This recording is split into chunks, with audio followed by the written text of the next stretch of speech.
Hey guys, this is Justin. On April 30th, we interviewed 24 guests in a 12-hour live stream to raise money for Susan G. Komen in conjunction with our friends at Spot Gamma. Our guests were some of the smartest market experts we know, covering topics ranging from value investing to factor investing to macro and options. We are releasing each of the interviews in pairs of 2 over the week following the live stream to bring our guests' insights to our audience in shorter videos and to continue to raise money for a great cause. If you are able to, we encourage you to donate using the link provided alongside each video.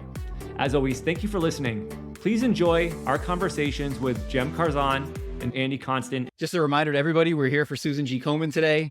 If you're watching us on YouTube, there's a donate link next to the video or under the video in mobile. If you're watching us on Twitter and LinkedIn, you can go to YouTube and you can donate. If you get any value out of what we're doing today, you're about to get some breadcrumbs here. So if you get any value out of that, please do donate. It's an awesome cause, and it's why we're doing all this today.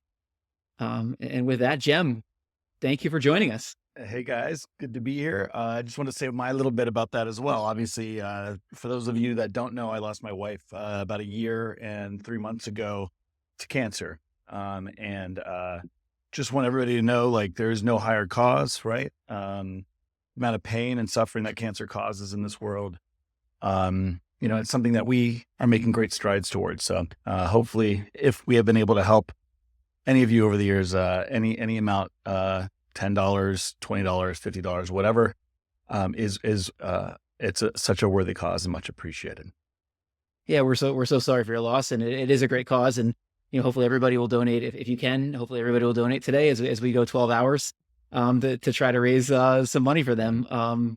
So just briefly to intro you, I assume our YouTube feed is spiking uncontrollably right now, so we probably don't need to intro you, but we will anyway. You're the founder of Kai Volatility Advisors, and you have a very unique blend of being able to look at the macro, but also being able to look kind of in the short-term options world. And so I'm going to handle the macro today, asking you some stuff, and we actually have an expert who could ask you better questions on the options world than we usually do with Brent here. So I'll handle the first part, talking about macro, and then Brent will dive in, and hopefully we'll get some breadcrumbs for people.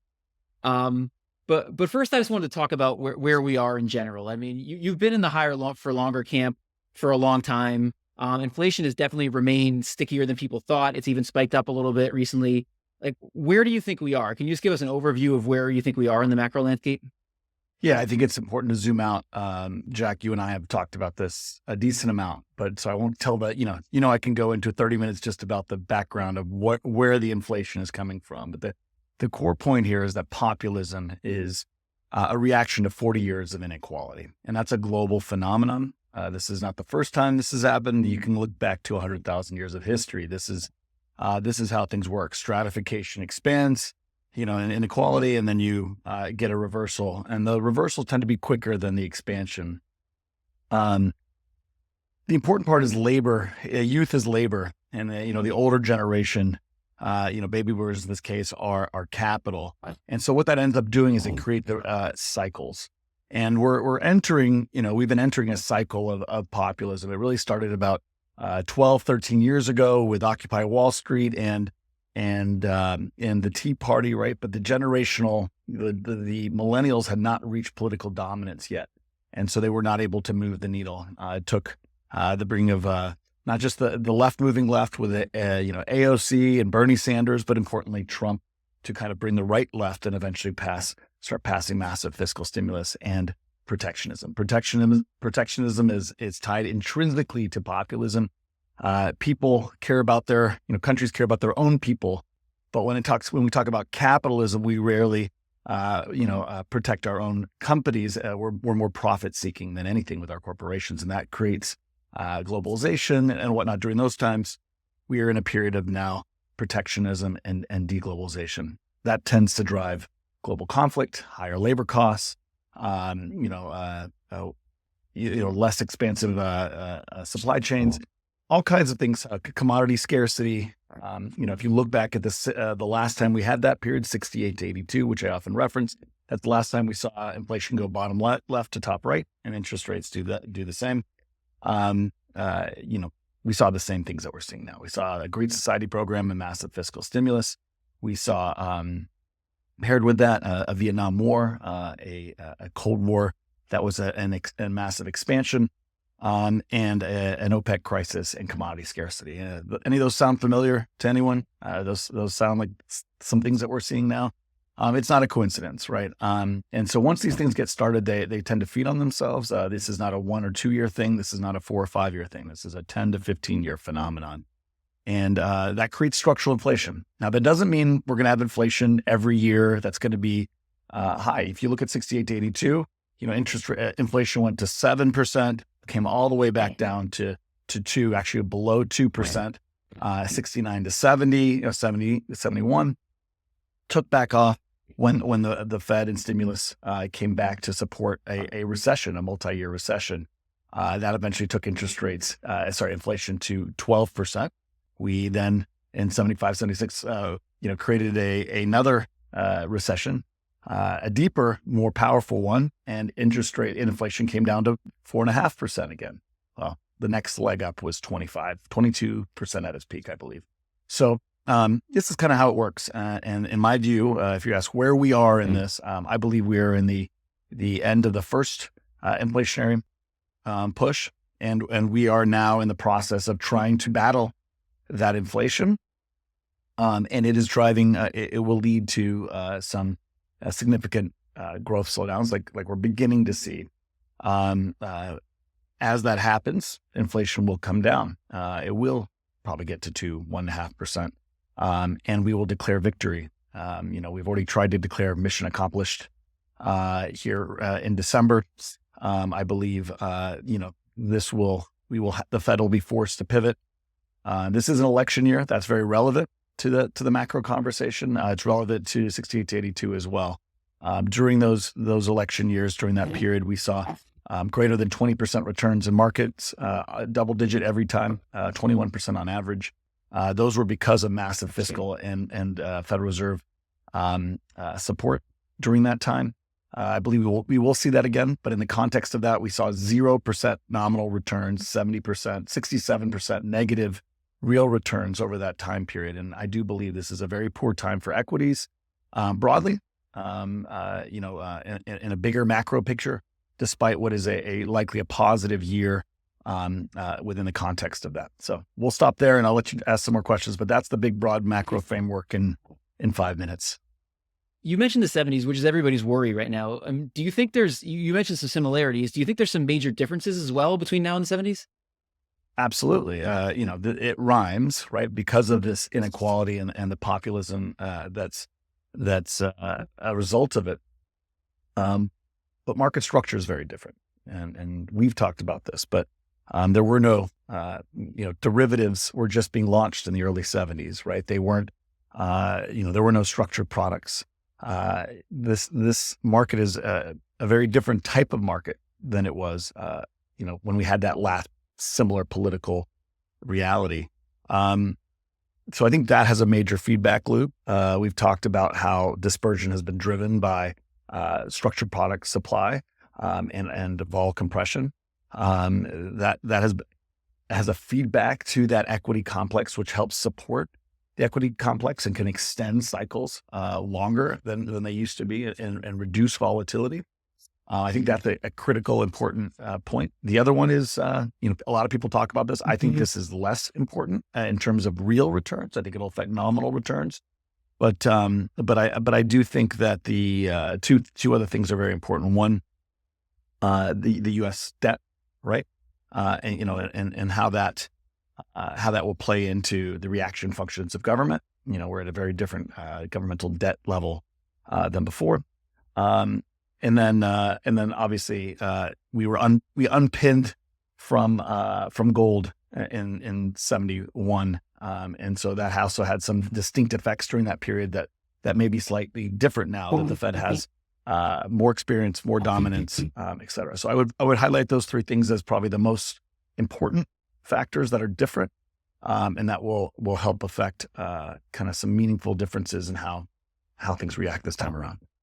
How do you think about, for many years, we had these structural forces that were keeping inflation down. We had technology, we had demographics, and we had globalization. And at least that third one seems to be reversing now. But how do you think about all those in terms of like the structural inflation? Like you mentioned, we're going to have cyclical moves up and down, but how do you think about those in terms of the structural inflation we might see going forward in a longer period? They're all related. You said technology, globalization. What was the third one you said? Demographics. Demographics. That's right. So they're all related, right?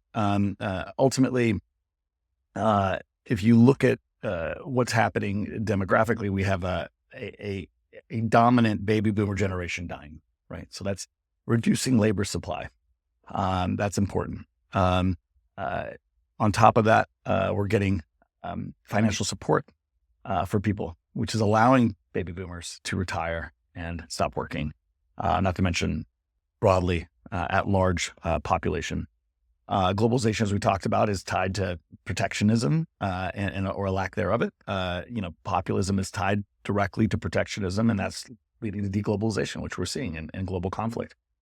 But technology, which people think is completely, divorced from all of this, like the AI boom, everything seems like, oh, we've never seen this before. If you think that you haven't seen the progress of time or understand how technology and expansion works, they happen as a function of investment.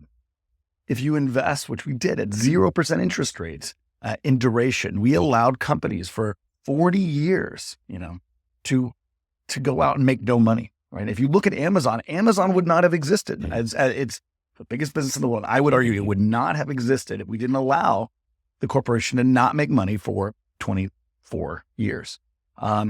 Uber, Tesla. I can go on and on about all of the corporations that didn't make money for over a decade and would never have survived in a period of higher interest rates. They just wouldn't have existed. Now that they're here, yes, that technology will continue to grow, but I believe it'll grow at a much slower pace than people expect because it'll lack investment. Much like we saw a boom in 97, 98, 99, 2000. We had a massive expansion. The internet was critical. It was important. It changed the world. Nobody ever had any doubts about that. But the irrational exuberance part that Greenspan talked about was the exuberance that anybody could make money, that it was just a free for all, and that you just threw money at it and you would win because the internet was so important. 96% of internet companies went bankrupt in 2000. 96%. The NASDAQ lost 91% of its value. I mean, AI is a critical change. Blockchain, critical. It is going to change the world. We will go to a metaverse at some point. All of these things will happen. But the pace at which it will happen will slow.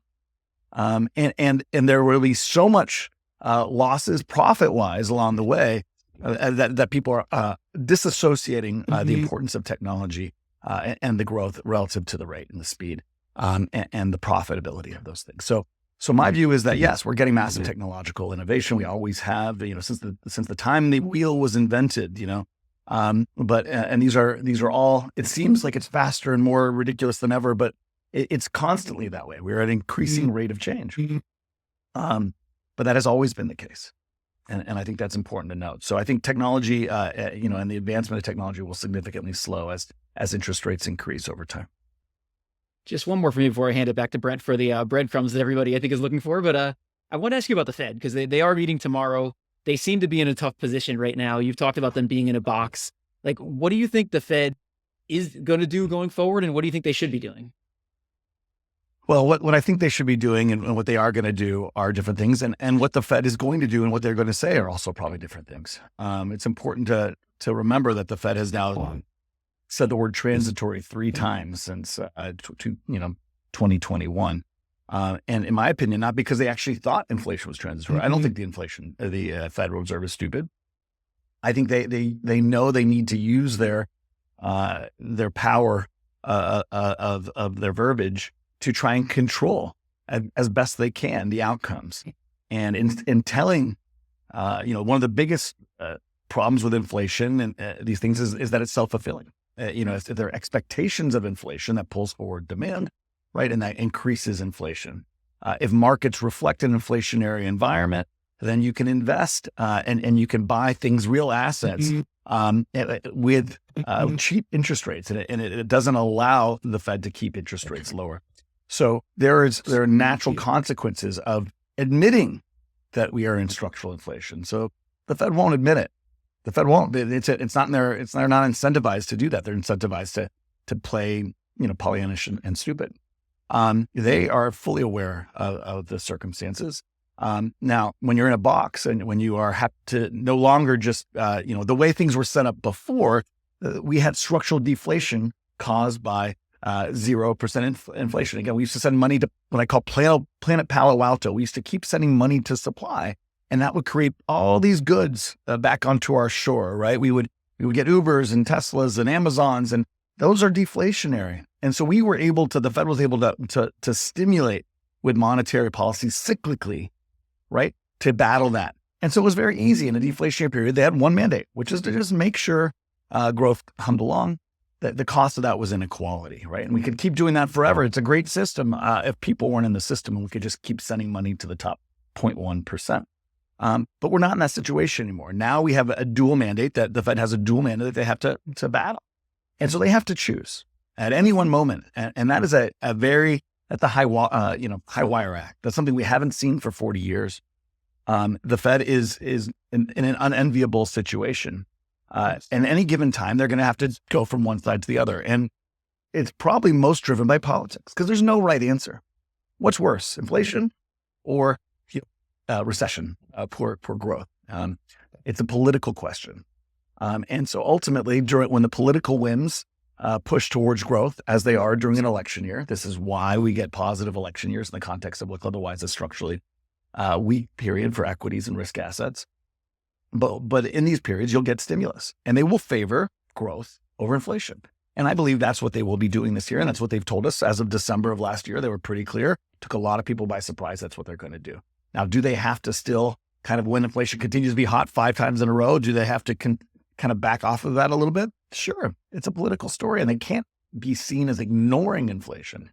But you better believe their interest, as soon as they can, is to try and continue to stimulate and make sure this economy continues to rumble along, and if not, be hotter than it would have been in other periods. So I believe that's where they are this year. Now, again, the next bout of inflation will lead to a abandoning of growth for inflation. And again, I think that will eventually come, but it's probably for next year. Yeah, thanks. So nice to meet you officially. Same, Brett. There's been a lot of conversations about call overriding, let's just say fairly low equity volatility or the impacts of 0DT, whatever it is. But the CBO pointed out that globally, vols are pretty low if you look at cross asset and global vol. And I'm curious, that was particularly the case in the end of March, start of April. And now we're starting to see like rolling bouts of vol picking up, yen was going crazy. We had gold going crazy, FX, so vol seems to be having these spasms, and whereas, let's just say over the last year, things were fairly quiet. Do you think that's a trend that's going to kind of continue here as we move to the election and as things are changing with FOMC and those types of things tomorrow, or is that likely to get, smoothed out into the election this year? Like, is there like a changing of regimes, I guess is the question. So if we zoom out to 2.5 years, not just the last year, right? Mm-hmm. We have had significant dispersions in volatility, not just dispersion in equity markets, et cetera. That is, in my opinion, partially because interest rates, as they went higher, right, increase risk premia and are naturally supportive. And not to mention we have, rotations due to changes in the world right now. Those are naturally, interest rates increase is naturally supportive for that volatility. How I've described this is, and again, I know, Brett, you're familiar with this, but, the structured product issuance and the move away from equities into bonds, right? It used to be just a one-way street just into bonds. Now it's a move into bonds plus collateral that you can then use to compress risk. The interesting part is that compression of risk through structured products and other similar vehicles is going to the center of equity indexes primarily. That vol supply is really pinning, S&P vol and vol and central.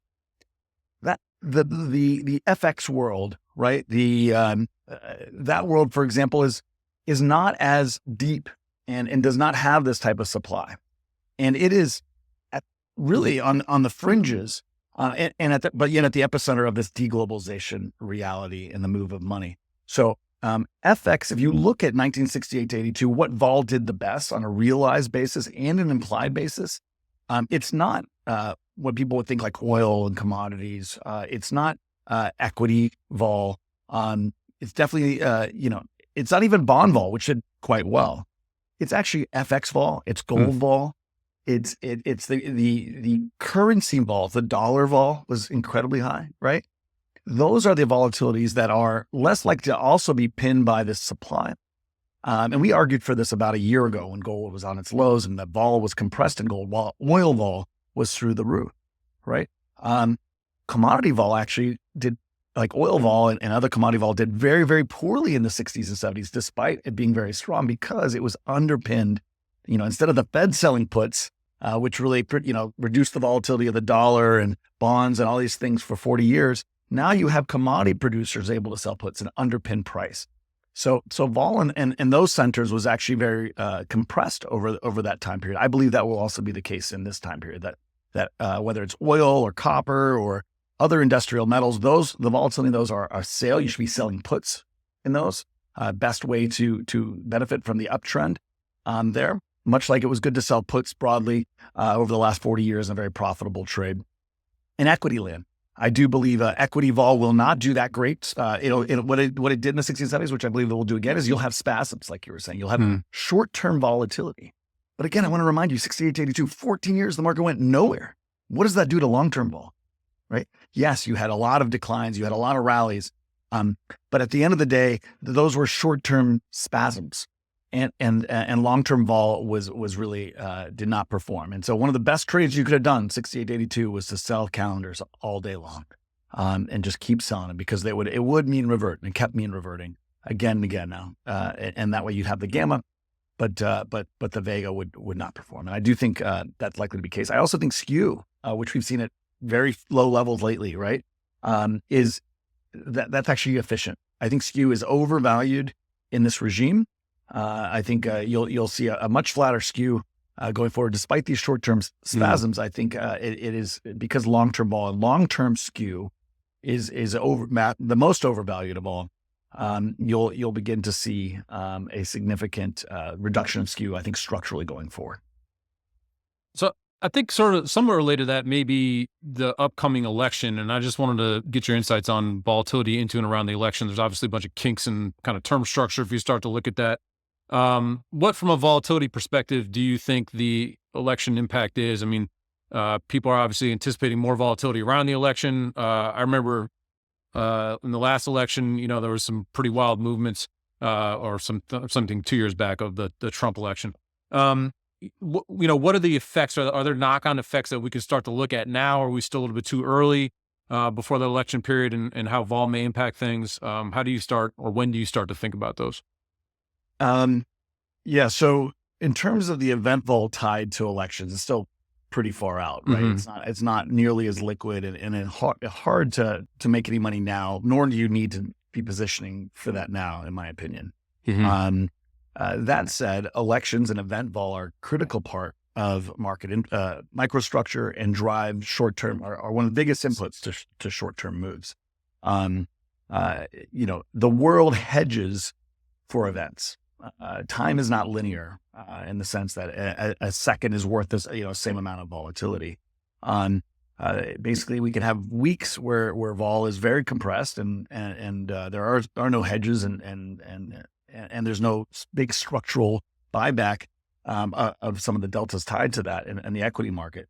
And then we can have a massive day or two where months of implied volatility come out of the market. So the election is always a hedged event, a watched event, which means dealers take naturally massive insurance on it and are short stock. In the absence of some really unexpected outcome, right? And just a marginally unexpected outcome is not the same thing. And it's hard in an election where there's two people, right, to have a dramatically unexpected outcome. It can happen. But it's not just the president that matters. It's the government and everything that comes with mandate. So at the end of the day, those tend to be positive events. People get bearish, get scared. But again, there tends to be very positive support coming out of that. And I think, over a short period.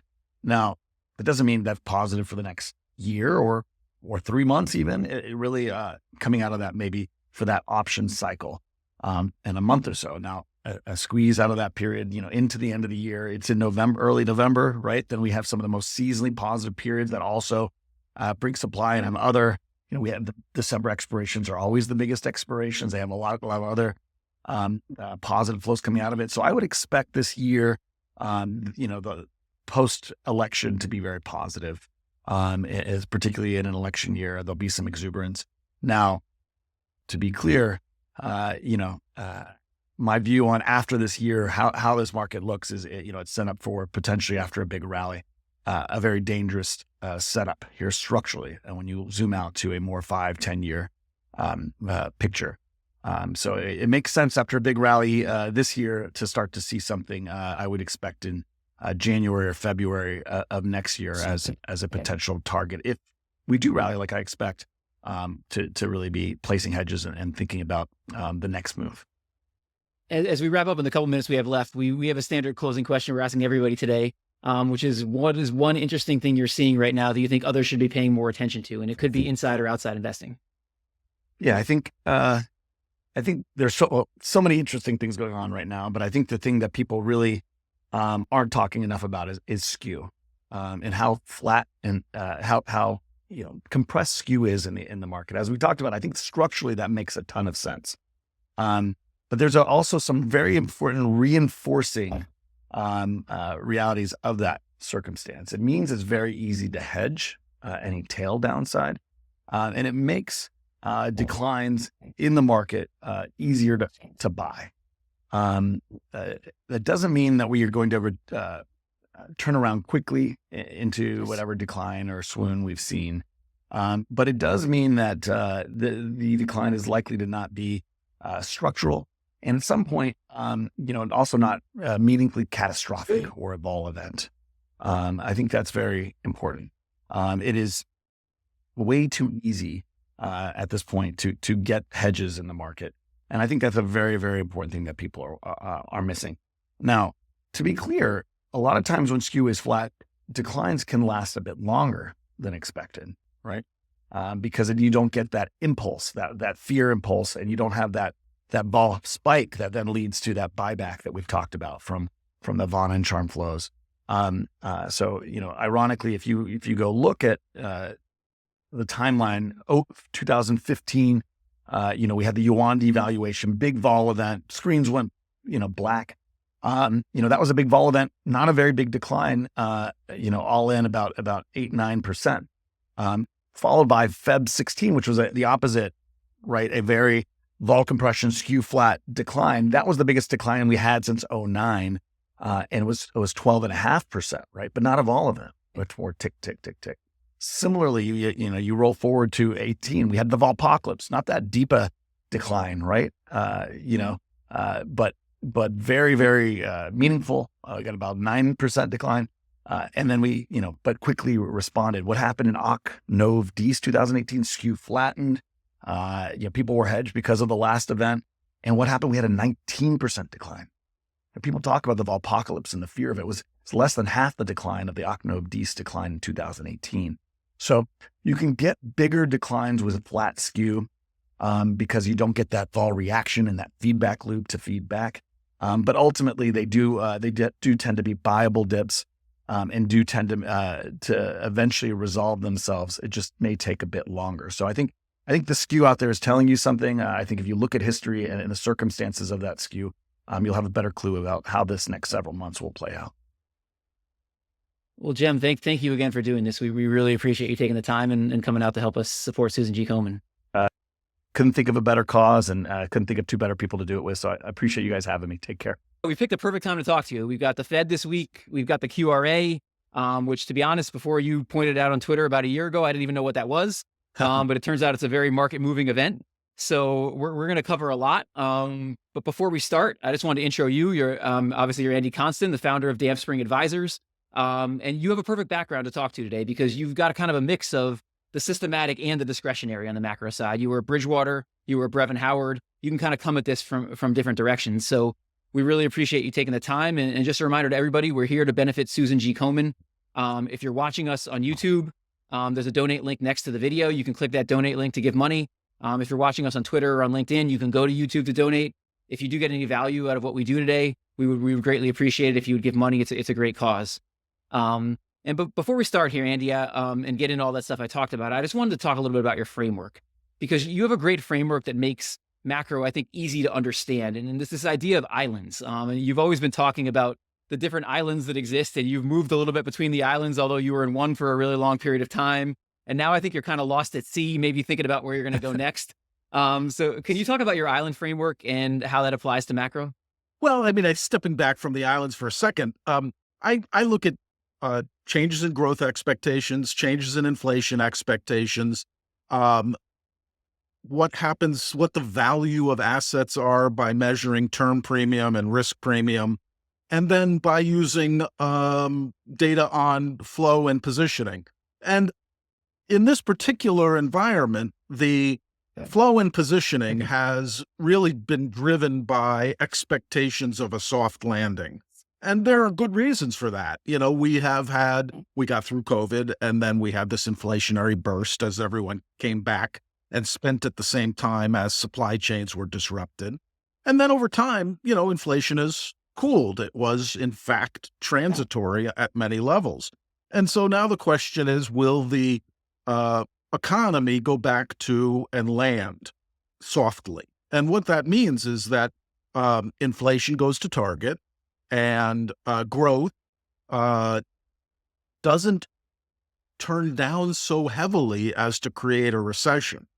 And that's a pretty unusual outcome, particularly after the sort of meaningful stresses and significant flows of capital that have occurred, and the changes in a 4-decade-long secular globalization to a less secular globalization pressure, and possibly even a deglobalization, at least cyclical deglobalization. So all those cross currents, those winds at sea, are make it a soft landing very difficult. And yet, for most of the last year, the pricing of financial instruments has favored the idea that we will, in fact, soft land.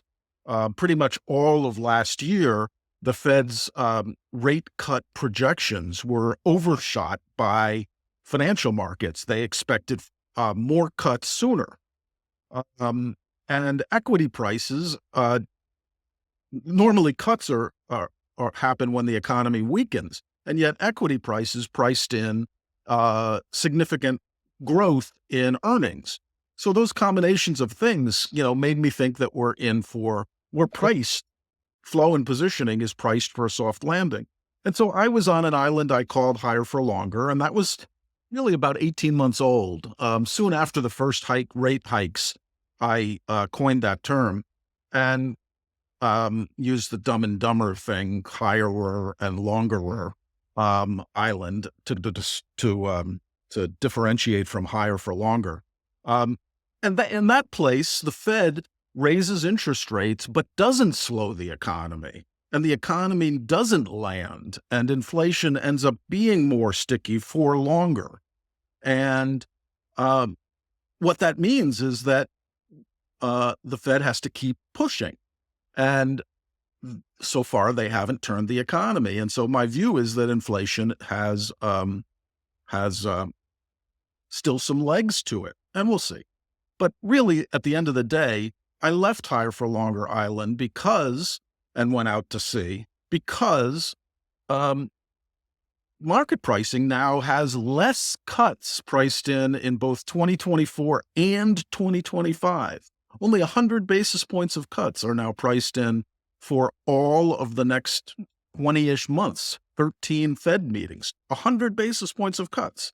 So the market has already moved to higher for longer island. And in fact, positioning now expects the Fed to cut less. And I think that's ridiculous. So I've left. Do you have any feeling where you're headed? I mean, I don't think you're headed to soft landing island based on I what am you not. said.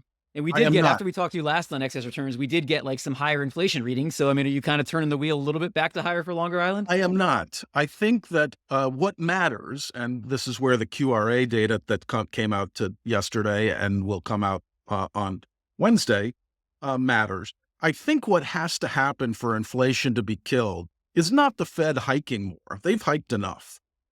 Time at higher short-term interest rates and supply of treasuries, which we've now are beginning to get and have been getting since last summer, has weighed on bond prices and caused longer-term yields to rise closer to current short-term yields. And that, to me, is the pressure that slows the economy, not what the Fed has done on the front end, but what the market is doing on the back end. And that will cause the economy to slow. And I do believe that for inflation really to be killed, interest rates, long-term interest rates have to be well over 5% and persist there for, give it 3-4 months. We had that situation for 2 weeks in October.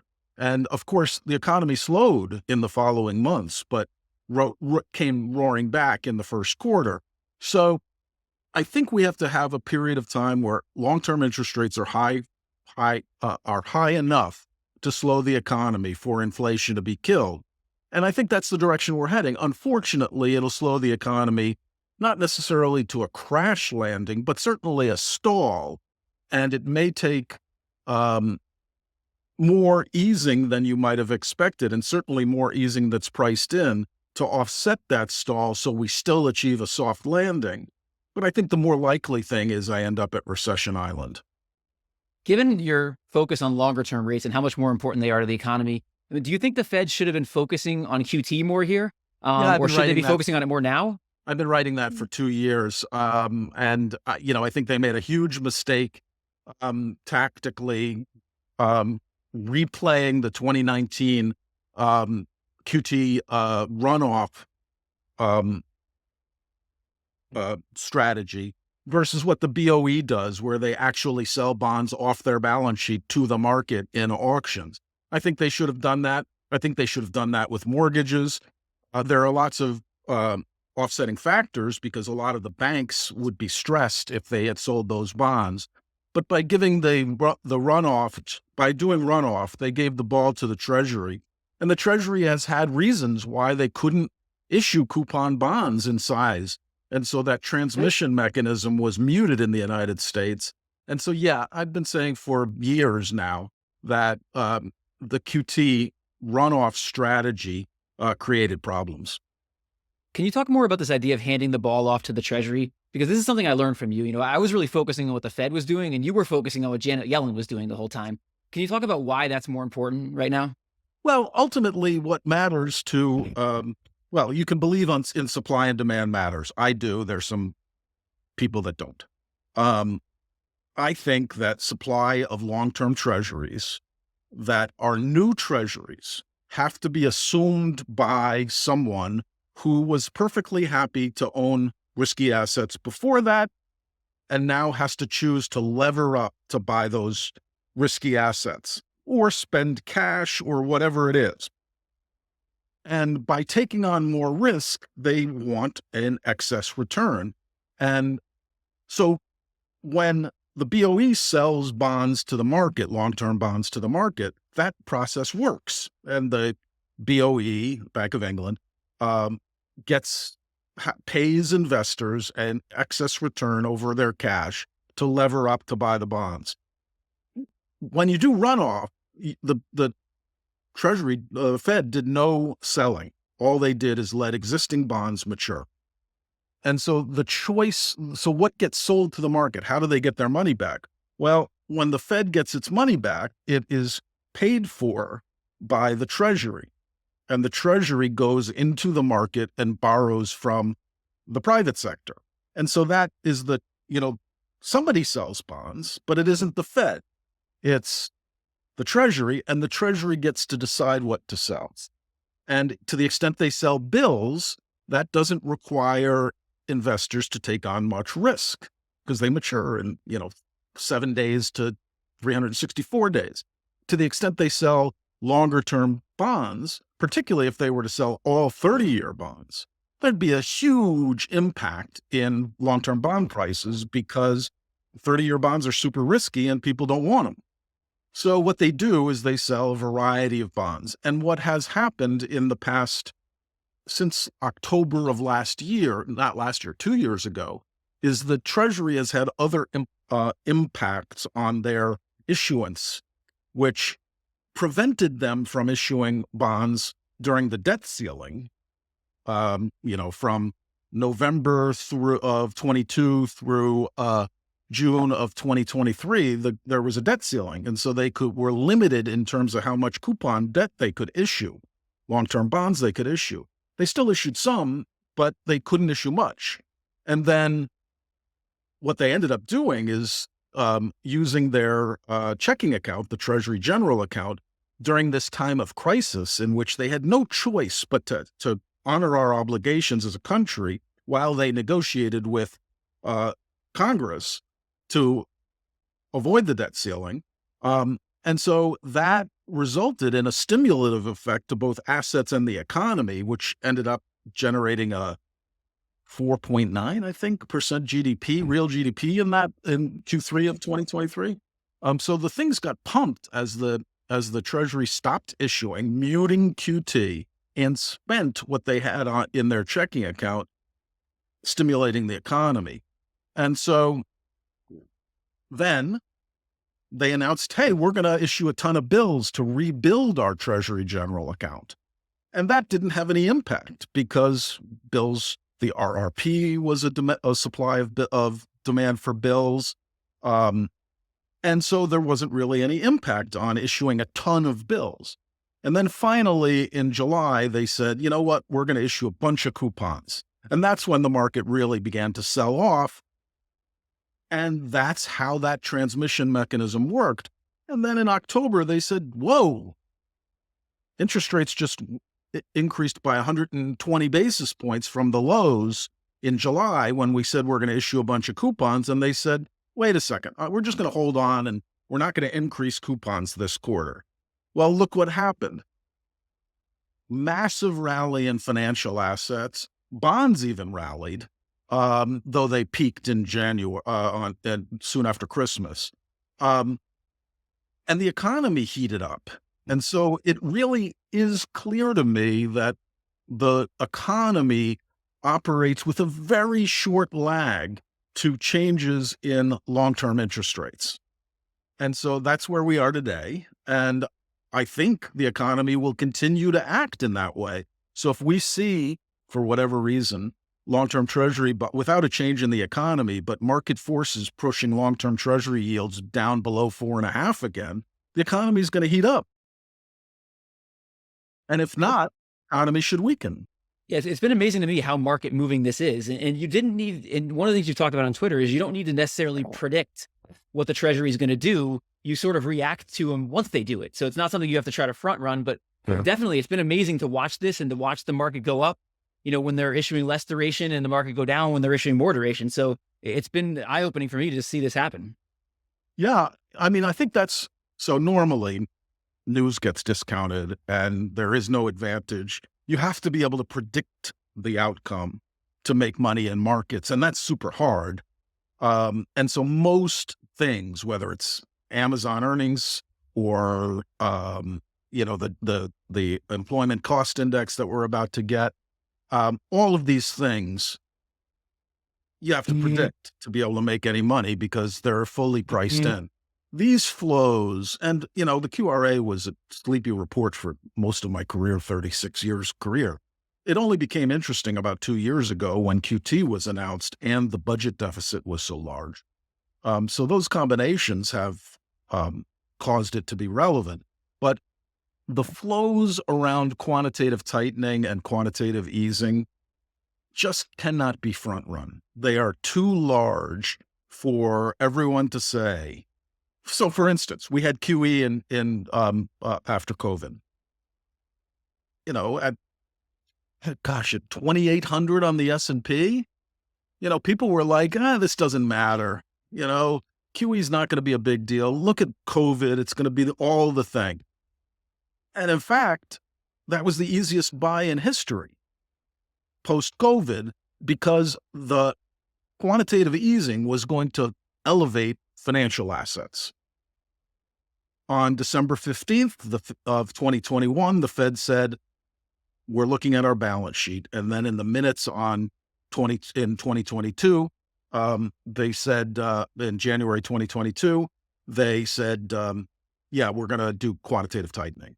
And even though that took 6 months for them to actually engage in quantitative tightening and continued to do quantitative easing for 3 months, the markets reacted, and that was the high for 2022. And we all know what happened to bonds during that period of time, and equities followed.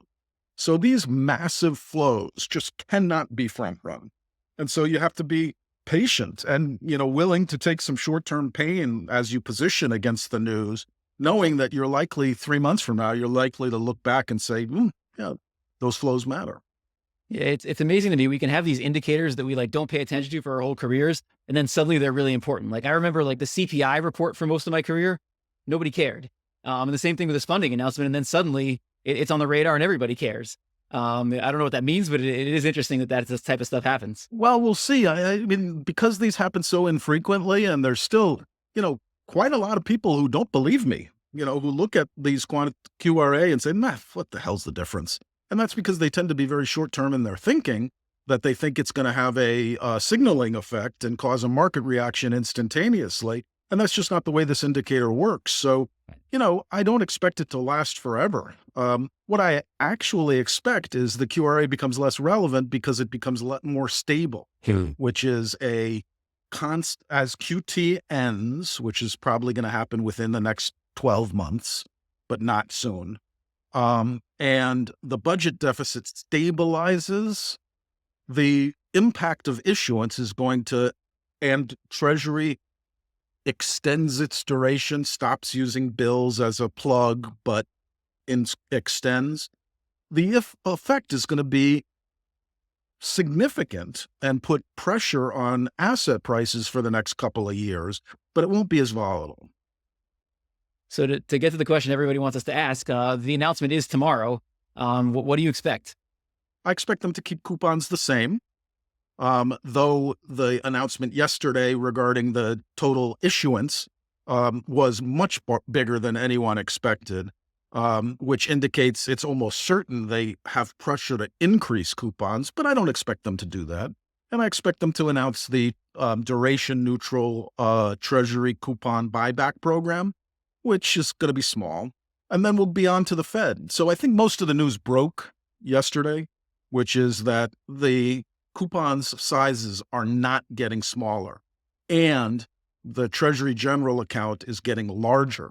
And both of those things are sort of anti what some have been calling for regarding political usage of the issuance, Treasury issuance to ensure a Democrat victory.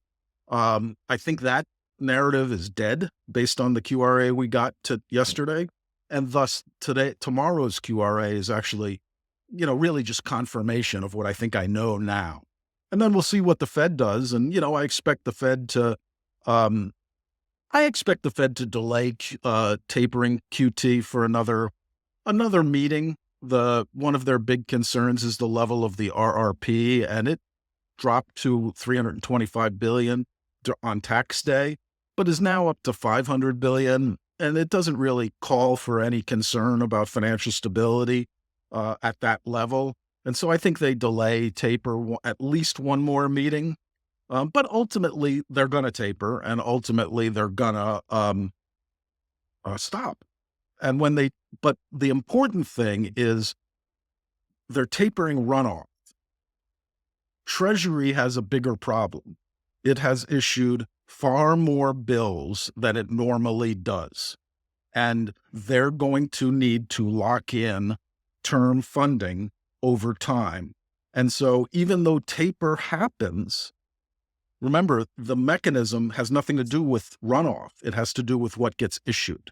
And so as long as what gets issued is coupon debt, assets are going to be under pressure until they're priced better. It's funny. You would put a poll on Twitter. You just explained what's going on with the QRA, but you'd put a poll on Twitter about, will Janet, 1, materially reduce coupons, 2, spend down the TGA to well below $700 billion, 3, fund buyback of bonds with bills. And you had 1 pump, 2 pumps, or 3 pumps, and pretty much everybody picked 3 pumps. Of course. And it seems like we are getting the opposite of what, people thought we were going to get. Yeah, that's what I did that because I knew what the answers were going to be. I knew people were going to say they're going to pump because, Twitter's a political place. My clients that are, some of my clients did think that there's, some political agenda, but my large hedge fund clients were not surprised by both the results and my view that they weren't going to pump at all. And so we'll see whether there's again, no one's front running it. So it's still going to have to take its time to play out. But Twitter is a place where political narratives are, you're going to get that result. And I got it in spades. And obviously they're wrong and badly wrong. Andy, so do you think there's no kind of election effect? Obviously, you just sort of say the Treasury related stuff, but do you think that there's any sort of positioning or flows that change just around that election, even if it's just energy or whatever it may be? Yeah, I think so. One thing I think matters is policies matter, politics don't. And I would expect changes in policy if there's a change in the administration, and certainly changes in policy if there's in either case, a unified Congress and presidency. I don't know if those outcomes are going to occur, but you have to begin discounting them. And so certain sectors are going to do better under one unified party versus the other unified party. And so it's not my lane to care about, well, I care about it, but it's not my lane to invest on single names. But single names are going to have significant issues around this.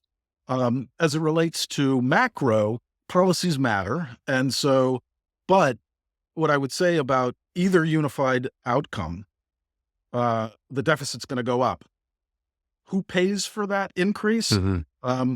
In one case, you're likely to see corporations and high net worth people see lower taxes, and the spending will potentially be cut, but not in enough to reduce the deficit. While on the other hand, you might see higher taxes, but higher spending, and that will continue to increase the deficit. So I think either party is going to have policies that are deficit increasing because no one is willing to take the pain. Our elected officials get paid for providing a bigger pie for current voters at the expense of a smaller pie for future voters. And I don't think anything of that will change. And so, yeah, I mean, I think that's, there are small issues, there are country issues, tariffs, et cetera, that might be worthy of, anticipating the outcome of the election. But also anticipating the outcome of the election is a low odds bet for me. I think really the election is going to hinge on 4 to 5 states and 2 to 3 counties for each of those states and how that falls out, because that's really all that matters when it comes to an electoral college decision. And I just can't predict that. And I had seen recently you had mentioned the equity top is in specifically the S&P, and I take from our conversation here that that's not just maybe a statement for this year, but possibly for several years out in time. Please correct me on that if I'm wrong. I would say this. I would say that I think equities are going down. I think bonds are going down, and at some point, central bankers may, or policymakers may, address the decline in asset prices and in the economy, particularly if we have a recession. And in that case, you could have a rally. And at any moment in any time, animal spirits can cause us to blow through Felicia's top. So, this is the direction, is the idea. Sure. Do I think it'll be a long-term top? I don't know, honestly. I hope not. I've been a bull for most of my career, and I would much prefer to be a bull. And so what I'd like to do is see bonds with a term premium that makes them attractive relative to cash. They don't have that. And I'd like to see stocks with a equity risk premium or whatever sort of metric you want that I'd like to see earnings that are likely to rise instead of fall relative to expectations, and multiples that are more in line with where treasury yields are. And if so, I'm going to be a raving bull. And I hope that happens soon. And so can we just also think along those same lines in terms of volatility, that we've been in a pretty low volatility environment, generally across all assets, particularly before April. Is that regime likely to now shift in your view? Kind of cross asset ball just generally picks up from the lows we've seen recently?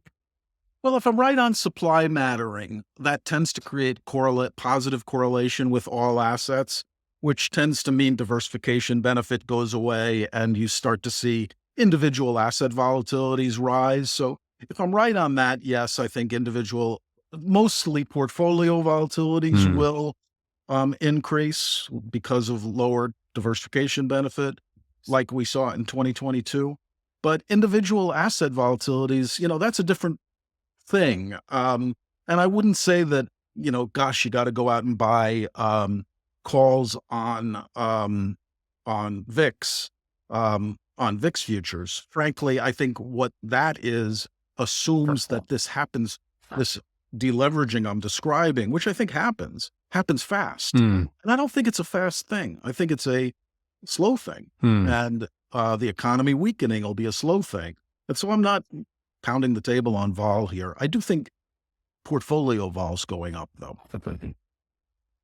As we wrap up, we have one closing question we want to ask everybody today in the couple minutes we have left, and it's, what is one interesting thing you're seeing right now that you think others should be paying more attention to? And it could be outside investing or inside investing, however you want to take it. I didn't come up with a good answer because I think I look at the thing that no one's looking at. And so I would say the QRA and the supply and demand of assets. But I guess what I would say is that I think it's getting a lot of attention now, but I do think that China is oversold and it is the year of the dragon. And I wrote something about that before the market rallied in early February. I think that's going to be the most interesting thing, whether China assets outperform U.S. assets in the next year. Well, thank you again for joining us and for helping raise money for Susan G. Komen. If people want to find out more about you or about Damp Spring, where can they go?